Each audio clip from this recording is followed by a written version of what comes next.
everyone. Welcome back to another episode of Senior Living Today. With me today is Jessica Oakley and Lori Wenning. Ladies, thank you both so much for joining me today. Before we dive into today's topic, would you mind telling our listeners a little bit about yourself and how you got started in your careers? You can go first, Jess. Okay. So I've been a nurse now for 19 years and also have a background in EMS. I had a incident in high school where a family member was involved in a car accident and realized that I wanted to be able to help people. So that's kind of what sparked my interest into nursing. And that's how I got my start. I have been a nurse since 1999. I graduated then. I also have a background in EMS. I've been on my local EMS department for 31 years now. Oh my goodness. That makes me feel really old. But my mom said that since the day I was 3 years old, I wanted to be a nurse. So I don't really know wanting to be anything else. I also do have an advanced degree as a nurse practitioner that I work in an emergency room very, very irregularly at times, but it's a nice thing. My full-time job is actually as a flight nurse, so along with Jessica.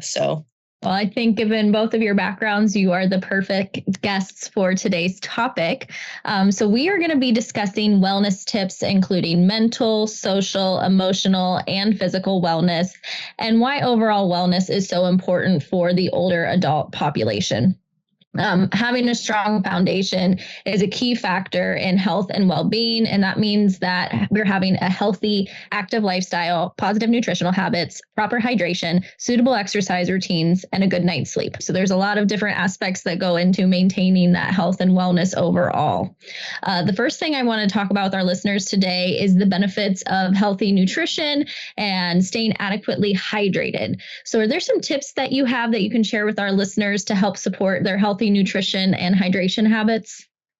So I think one of the easiest things to do is to eat a variety of colors. And kind of what that means is your fruits and vegetables need to be different colors because you get different things from them. So for example, your orange and yellow fruits and vegetables, they give you vitamin C, they give you vitamin A, where your dark green leafy like romaine lettuce, spinach, things like that will give you iron, vitamin K, and calcium. In addition to that, eating whole grains like rice, whole wheat bread, oatmeal is great for fiber that helps to keep you full and gives you a little bit of energy. I think another thing, especially as we have the privilege of aging, is to make sure that you eat good lean protein. Poultry and fish are good. They provide a lot of healthy benefits for your heart, as well as beans and tofu. All of these good lean proteins, they help you maintain your muscle, and maintaining muscle is key when it comes to maintaining balance and preventing falls. So you've got to keep your muscles strong, and a good way to do that is to eat lean protein. To do that, another part of that is, we all talk about lowering our fat intake, but one of the important things is to eat healthy fats, things like avocados and nuts. Another great thing is olive oil, though those are great for heart health. They also help keep us full so that we eat maybe less bad stuff. But I will say probably one of the most important things that every age group struggles with is staying hydrated. None of us really drink enough throughout the day. So staying hydrated is very important. And you can do that by different things, not just drinking water, but eating hydrating foods like watermelons, cucumbers, oranges. Soups are a great way to do that, especially in the cool weather. We're coming up on summer, so not as many people want to eat soups, but that's a great way to eat hydrating foods to stay hydrated as well.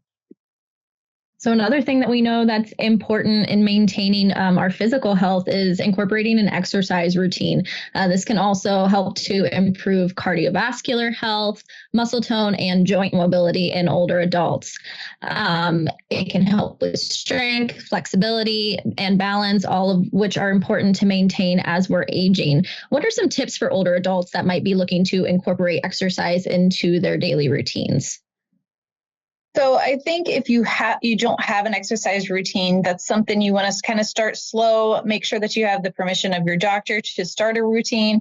and start out with things just as walking, be more active through the day. If you're going out to the grocery store, you can park a little bit further away instead of circling the parking lot trying to find the closest spot. Things like that. I think swimming is also another great option. I like to go to the Y, and there seems to be a lot of elderly people there that are part of exercise groups, and that's a great way to get some social interaction as well. They have a variety of different classes that you can attend. They also have weight training. They have bikes, things that are kind of lower impact if you have issues with joints. And as Lori mentioned before, that all helps to build your muscles so that, falls are a big concern in the elderly. So to help improve that and improve your balance to prevent those falls. I think a big thing to focus on with activity, like I said before, was maintaining muscle strength so that you don't fall, like Jessica said. But a big part of that is flexibility too. As we move and make sudden movements, having that flexibility and that strength to control those movements is key. And to continue doing those activities is the key to being able to continue to do those activities. When I've talked to people in the past, how do you stay active? And they just say, we just keep moving. And it sounds kind of silly, but to keep moving, you just have to keep moving. And you're going to have days where it hurts, but you still have to get up and do it. So that is a huge thing. And part of that flexibility and keeping falls from happening is balance. One interesting exercise that I've started doing is just standing on one foot while I brush my teeth. That is helping my balance tremendously. Keeping those ankles strong will help on those uneven steps to keep you from falling. So that has been a huge help for me, and I can hopefully continue to keep my balance getting a little bit better just by doing simple little things like that. It doesn't have to take your whole day. It doesn't have to take a lot of time all of the time to do it. I will say it's recommended that you aim for 150 minutes of moderate intensity exercise per week. That is the goal. I know that's hard for a lot of people, but one of the ways you can maintain a lot of health is to do it in groups. Like Jessica said, go to the Y with a group of friends and walk and do these things together. That way you maintain multiple aspects of your health.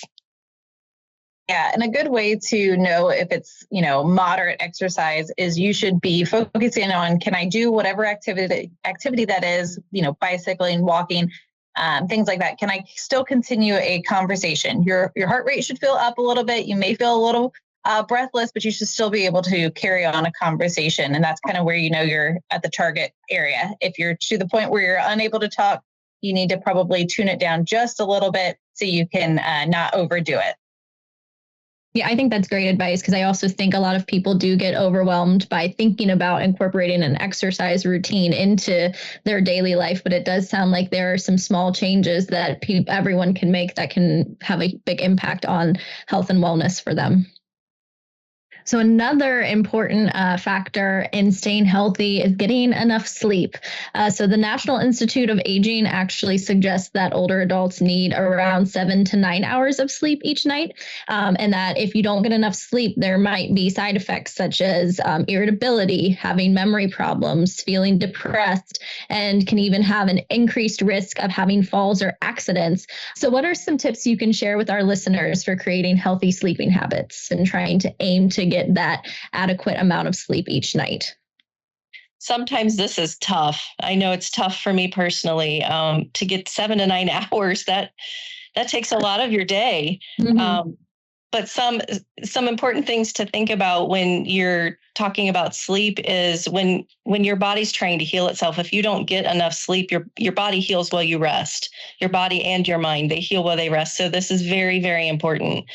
Some ways to do that is to create a relaxing sleep environment. Make sure that it's quiet and it's dark. One thing that I know, at least the younger population, we like to be on our phones and watch TVs. It's really not good to be doing that. Limit that screen time, especially before bedtime. That bright light, that blue light really affects falling asleep and sleeping well. The other things along with the blue light is kind of have a routine. maybe you go up, you take a shower, you brush your teeth, you lay in your bed, you maybe read a book for a few minutes, shut the lights off, and then go to sleep. And kind of being in a consistent routine kind of gets your mind ready that, okay, I know what's happening next. I know the next thing is sleeping. And just like Lori mentioned, limiting the blue light and everything before bed, you also want to limit caffeine as well and alcohol that can actually make it harder to sleep. So you want to limit that. You want to have that during the day. Don't be drinking coffee right before trying to go to bed. It's not a good combination. And as we mentioned before, exercise also will help you sleep. Being active during the day, your body is ready to rest and heal overnight. But don't do that activity right before bedtime. Do it earlier in the day. Correct. And then maintaining mental health and wellness is just as important as maintaining our physical health. So what are some activities that older adults can engage in to help boost their mental health? I'm going to guess Jess wants me to talk about this. Absolutely. I have kind of been a mental health advocate within our department, and just because it's a personal thing with me. Mental health is very important to overall health. So there's lots of things that we can do that. There's cognitive health goes along with mental health too, because when one is bad, usually the other is poor as well. And some of the things that we can do to help that is read encouraging things, read things that are positive, just reading in general, whether it's newspapers, magazines. Reading really keeps your mind active. And when your mind is active, it seems to be more positive. And there's some fun ways to do things too, like crossword puzzles, brain teasers. There's lots of things like Sudoku, even doing a jigsaw puzzle that really keeps your mind active. And you can do that with a group of friends. So being social with your friends is another way to do that. One of the tough things that I've seen, even with my parents, is embracing technology. And as much as it can be frustrating sometimes, there's many ways that technology can help you. And it keeps you in contact with family. You can play some of these engaging games, like I know you can do crossword puzzles and Sudoku on your phone as well. So if you can embrace that technology, that will help keep your cognitive function and your mind better. And the last thing that I want to say about the cognitive part is just stay curious. Visit places, go places. If you have a bucket list of places you want to see, go do it. There's not a better time to do it than right now. And it helps your mind and it helps you stay in the thought process that helps your cognitive function.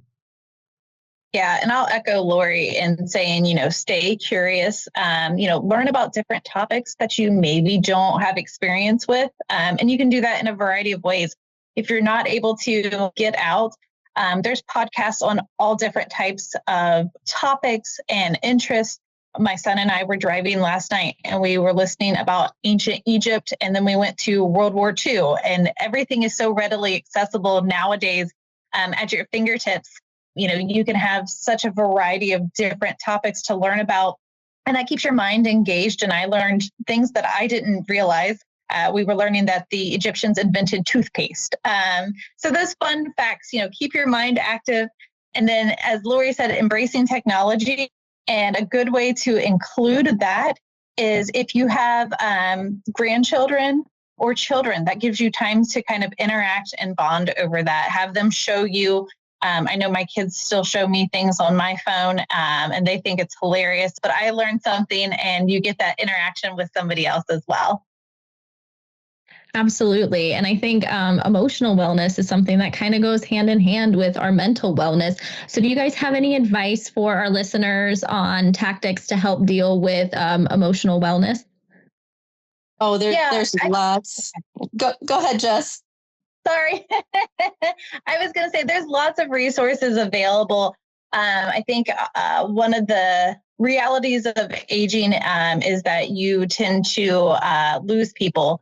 And recognizing that, hey, I may need to seek counseling, and, recognizing that losing a partner, losing, loved ones and things is hard. And you don't have to go through that alone.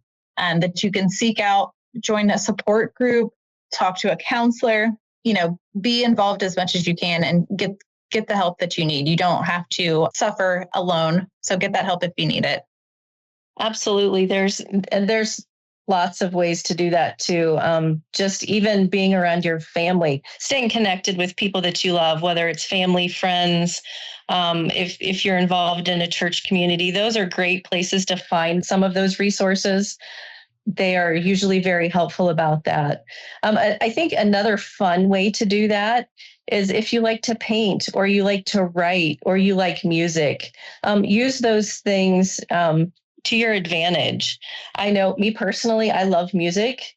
I drive a lot for my job, so I listen to music all the time, and that can be very encouraging if you choose the right kind of music anyway.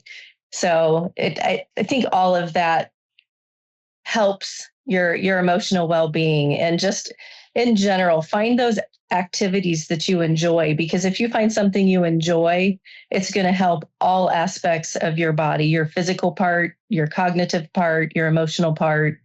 And the most important thing, and I think no matter what age group you're in, is you need to practice self-compassion. We are not kind enough to ourselves. We judge ourselves constantly. We are really hard on ourselves, and we need to step back sometimes and say, it's okay. It's okay that I'm sad today. Tomorrow will be better. Let's find something that will help a little bit, whether it's reading a book, listening to a song. But we all really, every age group, every person out there, we need to be easier on ourselves. So something that you've both touched on a few times throughout this episode is really the importance of social interaction and having those meaningful relationships with those around you. Unfortunately, for the older adult population, isolation is something that we see them struggle with quite a bit. So do you have any advice or strategies that can help older adults boost their social interactions? I think one of the things that you can do is, we talked about staying in contact with your family. And that may not be your blood related family. That may be family that you choose. That may be neighbors. That may be a church family. Being connected with them. That may be a group that you go with to exercise, or an exercise group, things like that. The other options that you have is to join a club. I participate in a euchre club. It's once a month, and it gets a kind of everybody out of the house, and you get to interact and see everybody. And it's a great just opportunity to kind of catch up what's going on in people's lives. I had a lady who had some things going on I was able to connect her with the right resources. So just, staying connected, where if you stay isolated, you may not have that. Another big opportunity is to volunteer. Everywhere, I think, always needs help. And I think it makes you feel good to give of yourself to a project to help them out. And again, it helps with that social interaction. There are some great resources in your community that I know that I am not super great about knowing about, but I do know that each community has senior centers, and if you get involved in the senior centers, they can guide you to a lot of great places too, as well as they have activities there, and you can meet new people there that you have similar likes and stuff with, and you can be active that way. You can participate in those classes or workshops too, and they can guide you that direction. So there are some great resources out there in your community. You just have to get involved with those. And I think another thing is not being too stubborn and too set in your ways. I know we tried to get my papa to, go to the senior center, and he said, well, he goes, I don't know, there's old people there. And I'm like, papa, you're 85. I think you qualify for that. So not being so stuck in your ways to, experience new things and create new relationships and friendships. Well, I think that's all great advice. I know we've covered a lot of ground today. Is there anything else that you can think of that we missed, or any additional advice you have for our listeners? So the one thing that I want to say is always take time to listen to your body. Don't ignore things that may feel off. Don't just kind of like, I'm sure it'll be fine. Listen to your body. Nobody knows it better than yourself. So take the time to listen to it. An example is if you're having pain or things like that, that just doesn't seem normal. Get that checked out, as well as, if you are exercising and you've got a consistent routine and you are just like, oh, I just feel like I need a rest day. Take that rest day. Don't push yourself. Take the rest day, listen to your body. It's the biggest piece of advice that I would have. I think for me, the biggest piece of advice that I have is if there's something on your mind, something that maybe I should reach out to this person or that person, or, hey, I want to go there and I want to do this, or I want to see that. If you have the physical capability, do it. Don't ever put off tomorrow what's on your heart and on your mind today, because none of us, no matter what age we are promised tomorrow. So if there is something that's heavy on your heart or on your mind, do it. Do it to the best of your ability. Well, I think that's great advice. And I want to thank you both again for joining us today. You did a wonderful job educating our listeners on the importance of wellness for older adults. I know I learned a lot as well. So thank you both. You're welcome. Thank you for having us. As always, for our listeners, be sure to like and subscribe to the Senior Living Today podcast so that you never miss a new episode. And we will be back again in 2 weeks.